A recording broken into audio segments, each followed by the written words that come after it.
नमस्ते। तो आज हम इस वीडियो में अलंकित लिमिटेड इस कंपनी का जो पेनी शेयर है उसके बारे में इंफॉर्मेशन देखने वाले हैं, ताकि हमें पता चल सके कि आने वाले दिनों में इस कंपनी की जो ग्रोथ है वो कैसी होगी और हमें इस कंपनी में इन्वेस्टमेंट करनी चाहिए या फिर नहीं। तो सबसे पहले हम इसके लिए कंपनी के रिलेटेड जो इंपॉर्टेंट डिटेल्स है, जैसे कि कंपनी कौन से बिजनेस में काम करती है, कंपनी के प्रॉफिट एंड लॉस स्टेटमेंट में कंपनी किस तरह का परफॉर्मेंस कर रही है और कंपनी उसमें नेट प्रॉफिटेबल है क्या फिर नहीं, और उसके साथ ही में कंपनी के कैश फ्लोज कैसे है, कंपनी की बैलेंस शीट कैसी है और उसमें कंपनी के पास कितने रिजर्व है और उसके कंपेरेटिवली कंपनी के ऊपर कितना बोरंग्स है, उसके बारे में हम देखेंगे। और उसके साथ ही में कंपनी के डेप्टर डेज, इन्वेंट्री डेज के बारे में इंफॉर्मेशन देखेंगे। और उसके साथ ही में लास्ट में कंपनी के जो प्रमोटर है उनके पास कंपनी की कितनी शेयर होल्डिंग है उनके बारे में भी इस वीडियो में उसके बारे में हम इंफॉर्मेशन देखेंगे। और ये सब देखने के बाद ही हमें पता चलेगा कि कंपनी की करंट पोजीशन कैसी और उसमें कंपनी कैसे ग्रोथ कर रही है और आने वाले समय में हमें कंपनी कैसे रिटर्न दे सकती है। तो कंपनी के रिलेटेड जो इंपॉर्टेंट डिटेल्स है उसमें सबसे पहले हम कंपनी के बिजनेस के बारे में इंफॉर्मेशन देखेंगे। तो अलंकित लिमिटेड ये कंपनी ई गवर्नमेंट और उसके साथ ही में ई गवर्नमेंट से रिलेटेड जो प्रोडक्ट्स है उसमें काम करती है। और उसके साथ ही में इस कंपनी ने ई गवर्नमेंट से रिलेटेड जो प्रोजेक्ट्स है वो बहुत ही सक्सेसफुली कंप्लीशन किए है, जिस रीज़न की वजह से कंपनी का जो ई गवर्नेंस से रिलेटेड बिजनेस है उसका जो ट्रैक रिकॉर्ड है वो बहुत ही प्रोन हमें देखने को मिला है। तो इस कंपनी का जो बिजनेस है वो ई गवर्नेंस रिलेटेड मतलब आईटी सेक्टर से रिलेटेड है, जो कि एक अच्छे बिजनेस में कंपनी काम करती है। तो अलंकित ये कंपनी एक अच्छे सेगमेंट में काम करती है, लेकिन इसके साथ ही में कंपनी के परफॉर्मेंस में कंपनी के नंबर्स कैसे उसके बारे में भी हमें इन्फॉर्मेशन देखनी पड़ेगी। और उसके बाद ही हम ये डिसाइड कर सकते हैं कि कंपनी आने वाले समय में कैसा परफॉर्मेंस कर सकती है। और इसके लिए सबसे पहले हम कंपनी के प्रॉफिट एंड लॉस स्टेटमेंट के बारे में इंफॉर्मेशन देखते हैं। और इसमें अगर हम पिछले 5 सालों में कंपनी का जो सेल्स है वो देखेंगे तो मार्च 18 में कंपनी का सेल्स 105 करोड़ का था, जो कि इसके अगले साल बढ़कर 130 करोड़ का हुआ। इसके अगले साल फिर से बढ़कर 156। इसके बाद मार्च 21 में ये थोड़ा सा कम होकर 115, मार्च 22 में फिर से थोड़ा सा बढ़कर 128 और ट्रेलिंग 12 मंथ्स में 110 करोड़ का कंपनी का सेल्स हुआ है। तो इस कंपनी का सेल्स है वो मार्च 18, 19 और 20 में कंटिन्यूस 3 साल बढ़ रहा था, लेकिन अगर हम मार्च 21, 22 और उसके साथ ही में ट्रेलिंग 12 मंथ्स इन 3 सालों में देखेंगे तो कंपनी का जो सेल्स है वो 1 साल बढ़ रहा है और उसके अगले साल फिर से कम हो रहा है। तो इस कंपनी के जो सेल्स की ग्रोथ है वो पिछले 3 सालों में यहाँ पर अनस्टेबल हुई है। और इस अनस्टेबल ग्रोथ की कंपेरेटिवली अगर हम कंपनी के एक्सपेंस देखेंगे तो पिछले 3 सालों में कंपनी के एक्सपेंस है वो कंटिन्यूस बढ़ रहे। और इसी एक्सपेंस बढ़ने की वजह से कंपनी का अगर हम ऑपरेटिंग प्रॉफिट देखेंगे मार्च 18 में 29 करोड़ का था, इसके बाद अगले साल 21 करोड़, 24 करोड़, इसके बाद 19 करोड़, मार्च 22 में 11 करोड़ और अभी ट्रेलिंग 12 मंथ्स में -6 करोड़ का कंपनी का ऑपरेटिंग प्रॉफिट है। तो मार्च 21, मार्च 22 और उसके साथ ही में ट्रेलिंग 12 मंथ्स में कंपनी की जो सेल्स की ग्रोथ डाउन हुई थी, उसकी वजह से अगर हम देखेंगे तो कंपनी की ऑपरेटिंग प्रॉफिट है उसके परफॉर्मेंस भी पिछले 3 सालों में डाउन हुए और ट्रेलिंग 12 मंथ्स में ये लॉस मेकिंग हुआ है।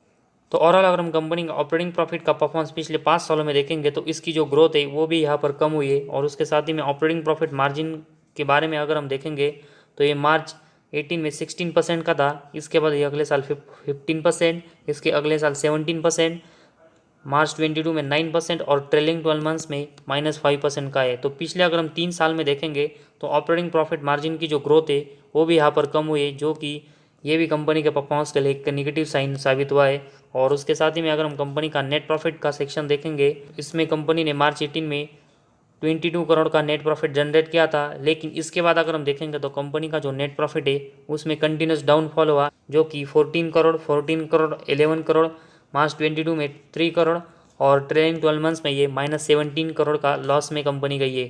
तो मार्च 18 के बाद कंपनी के जो नेट प्रॉफिट है उसके परफॉर्मेंस है वो भी डाउन हुए। और उसके साथ ही में कंपनी का अगर हम ईपीएस देखेंगे, इसके जो परफॉर्मेंस है वो भी पिछले 5 सालों में डाउन हो रहे।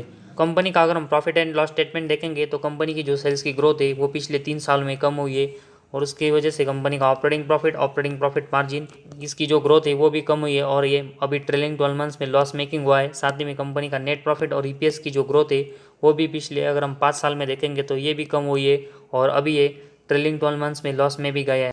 और इसी वजह से कंपनी के जो परफॉर्मेंस डाउन हो रहे हैं वो कंपनी के परफॉर्मेंस के लिए एक नेगेटिव साइन है। तो और कभी कंपनी ट्रेलिंग 12 मंथ्स में जो लॉस मेकिंग हुई वो कंपनी को आने वाले समय में रिकवर करके फिर से कंपनी को अपने परफॉर्मेंस से वो पॉजिटिव में जनरेट करने पड़ेंगे, ताकि कंपनी की एक अच्छी ग्रोथ हो। इसके बाद हम कंपनी की बैलेंस शीट के बारे में इंफॉर्मेशन देखते हैं ताकि कंपनी के पास कितने रिजर्व है वो हमें पता चल सके और कंपनी के ऊपर कितना बोरेंस है उसके बारे में हमें पता चल सके। तो इसमें सबसे पहले हम कंपनी के जो रिजर्व है वो देखेंगे। तो सितंबर 22 में कंपनी के पास 76 करोड़ के रिजर्व है, जो कि पिछले अगर हम 2-3 साल में देखेंगे तो कंपनी के जो रिजर्व है वो भी कम हुए। और उसके साथ ही में अगर हम कंपनी का बोरेंस देखेंगे तो सितंबर 22 में कंपनी का जो बोरेंस है वो 54 करोड़ का है। और मार्च 22 के कंपेरेटिवली अगर हम देखेंगे तो इस कंपनी का जो बोरेंस है वो डबल से भी ज़्यादा का बढ़ा है। तो इस कंपनी का जो रिजर्व है उसकी ग्रोथ डाउन हो रही है और कंपनी का जो बोरेंस है वो बढ़ रहा है। वो आने वाले समय के लिए एक निगेटिव साइन है। लेकिन अभी भी करंटली पोजीशन देखेंगे तो कंपनी का जो रिजर्व है उसके कंपेरेटिवली कंपनी के ऊपर अभी भी कम बोरेंस है, जो कि इस कंपनी की बैलेंस शीट को अभी थोड़ा सा स्टेबल बनाता है। लेकिन आने वाले समय में कंपनी का जो रिजर्व है वो ऐसे ही कम होगा और कंपनी का उसके कंपेरेटिवली बोरेंस बढ़ते रहेगा, तो कंपनी की जो बैलेंस शीट है वो बहुत ही वीक होगी और इसकी वजह से कंपनी का जो इंटरेस्ट रेट है वो भी बढ़ते हुए देखने को मिलेगा। और उसकी वजह से कंपनी का जो नेट प्रॉफिट है वो ट्रेलिंग 12 मंथ्स में लॉस में गया है, वो हमें आने वाले समय में भी लॉस में देखने को मिल सकता है। तो कंपनी को अपने ऊपर का बोरेंस से आने वाले समय में डेफिनेटली कम करना पड़ेगा, तभी हमें कंपनी फिर से नेट प्रॉफिटेबल होते हुए देखने को मिलेगी। और उसके बाद हम कंपनी का नेट कैश फ्लो देखेंगे तो मार्च 22 में कंपनी का नेट कैश फ्लो 15 करोड़ के प्लस में है, जो कि इससे पहले 2 साल में ये लॉस मेकिंग था और मार्च 19 में ये जीरो था। तो पिछले अगर हम 4 साल में देखेंगे तो कंपनी का जो नेट कैश फ्लो है वो कंपनी ने मार्च 22 में ज़रूर यहाँ पर इम्प्रूव करके उसको प्लस में जनरेट किया है। लेकिन कंपनी को ये मैक्सिमम टाइम करना पड़ेगा, तभी कंपनी एक कैश रेज होते हुए देखने को मिलेगी और तभी कंपनी के परफॉर्मेंस में ग्रोथ देखने को मिलेगी। इसके बाद कंपनी के डेप्टर डेज के बारे में इंफॉर्मेशन देखेंगे तो ये मार्च 22 में 131 है, जो कि इससे पहले अगर हम देखेंगे तो मार्च 17 में कंपनी के डेप्टर डेज 54 थे, जो कि इसके बाद कंपनी के जो डेप्टर डेज है वो कंटिन्यूस बढ़ रहे। और किसी भी कंपनी के अगर डेप्टर डेज बढ़ते वो उस कंपनी के परफॉर्मेंस के लिए एक निगेटिव साइन होता है। और उसके साथ ही में अगर हम कंपनी के इन्वेंटरीज देखेंगे तो मार्च 22 में कंपनी की इन्वेंटरीज 169 है, जो कि अगर हम मार्च 20 के बाद देखेंगे तो कंपनी के जो इन्वेंटरीज है ये भी कंटिन्यूस बढ़ रहे। और कंपनी की इन्वेंटरीज बढ़ना वो भी कंपनी के लिए बहुत ही निगेटिव साइन होता है। तो इस कंपनी के डेप्टर डेज और इन्वेंटरी डेज के नंबर से वो पिछले कुछ समय से कंटिन्यूस बढ़ रहे, जो कि इस कंपनी के परफॉर्मेंस के लिए एक निगेटिव साइन है। और लास्ट में अगर हम कंपनी का शेयर होल्डिंग पैटर्न देखेंगे तो कंपनी के प्रमोटर के पास इसमें सितंबर 22 में 54% की शेयर होल्डिंग है, जो कि सितंबर 21 में 63 और जून 21 में 71% की हिस्सेदारी थी। तो कंपनी के प्रमोटर की हिस्सेदारी पिछले कुछ क्वार्टर से कम हुई है। और साथ ही में कंपनी में एफआईज की हिस्सेदारी अगर हम देखेंगे तो ये सितंबर 22 में 0.02 है, जो कि पिछले साल के सितंबर 21 में 0.60% की थी। तो इस कंपनी में एफआईज की जो इन्वेस्टमेंट है वो भी कंटिन्यूस कम हो रही है। साथ ही में अगर हम डीएस की इन्वेस्टमेंट के बारे में देखेंगे तो सितंबर 22 में इनके पास 0.02% की मतलब ना के बराबर हिस्सेदारी है। और उसके साथ ही में अगर हम पब्लिक की हिस्सेदारी देखेंगे तो सितंबर 22 में इनके पास 45.11% की हिस्सेदारी है, जो कि अगर हम पिछले साल के सितंबर में देखेंगे तो इनके पास 35% की हिस्सेदारी थी। तो प्रमोटर, एफआईज, डीएस इन सभी की जो हिस्सेदारी है वो इस कंपनी में कम हुई है और उनके कंपैरेटिवली पब्लिक की जो हिस्सेदारी है वो पिछले 1 सालों में इस कंपनी में बढ़ी है। और ऐसा ही चलता रहेगा तो आने वाले समय में इस कंपनी के जो मेजॉरिटी स्टेक है वो पब्लिक के पास जाते हुए देखने को मिलेंगे, जो कि इस कंपनी को अनस्टेबल बना देंगे। तो फिलहाल कंपनी की जो पोजीशन है जिसमें प्रमोटर के पास मेजॉरिटी स्टेक इस कंपनी की है वो एक अच्छी बात, लेकिन इसके बाद कंपनी के अगर प्रमोटर की शेयर होल्डिंग कम होती है वो इस कंपनी के परफॉर्मेंस के लिए नेगेटिव बात होगी।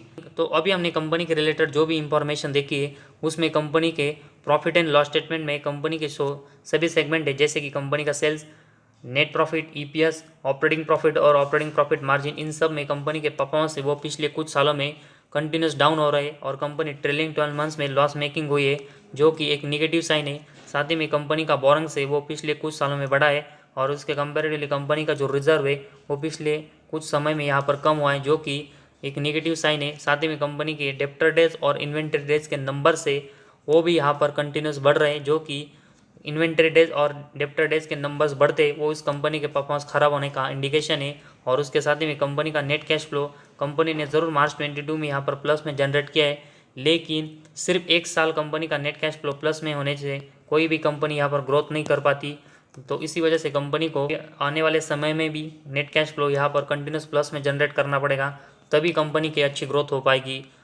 तो फिलहाल कंपनी का नेट कैश फ्लो भी उतना अच्छा देखने को नहीं मिला है, जो जिसकी वजह से कंपनी की एक अच्छी ग्रोथ हो। और उसके साथ ही में अगर हम देखेंगे तो प्रमोटर की हिस्सेदारी इस कंपनी में कम हो रही है।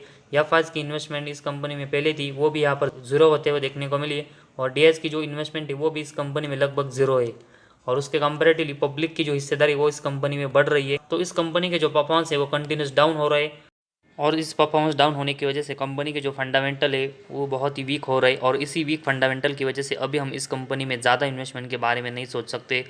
तो इस कंपनी को आने वाले समय में एक अच्छी ग्रोथ करनी होगी, तो कंपनी को जो ट्रेलिंग 12 मंथ्स में लॉस मेकिंग परफॉर्मेंस हुआ है वो इंप्रूव करके प्लस में जनरेट करना पड़ेगा। साथ ही में कंपनी की जो सेल्स की ग्रोथ कम हुई है वो कंपनी को आने वाले समय में बढ़ानी पड़ेगी।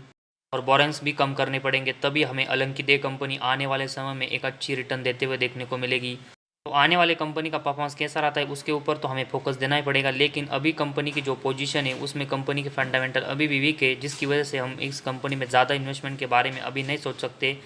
लेकिन आने वाले समय में कंपनी ने अगर अपने परफॉर्मेंस में एक अच्छी ग्रोथ की तो ज़रूर हम इस कंपनी में आने वाले दिनों में इन्वेस्टमेंट करेंगे। लेकिन फिलहाल कंपनी की जो करंट पोजीशन और कंपनी के फंडामेंटल है इसकी वजह से हमें इस कंपनी में अभी तो ज़्यादा इन्वेस्टमेंट करने से अवॉइड ही करके चलना चाहिए। तो इस वीडियो में बस इतना ही। अगर आपको हमारा वीडियो पसंद आए तो इस चैनल को ज़रूर सब्सक्राइब कीजिए।